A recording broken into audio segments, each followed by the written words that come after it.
We've already talked about pods, deployments, and even cran jobs. But here's a question for you. What happens to your data when a pod dies? Pods are ephemeral. They're short-lived, they come and go.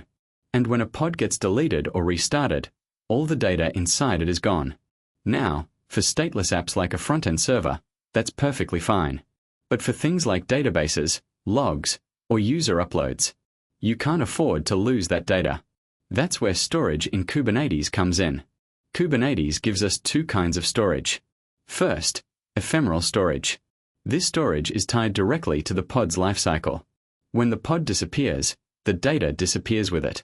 It's great for caching, temporary files, or scratch space, but nothing permanent. Then we have persistent storage. Here, the data outlives the pod.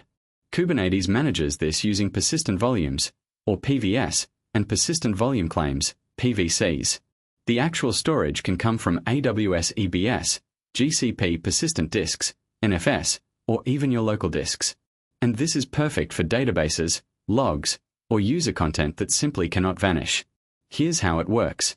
Think of a persistent volume as the actual hard drive, and a persistent volume claim as the pod saying, "Hey, I need 10 gigabytes of space."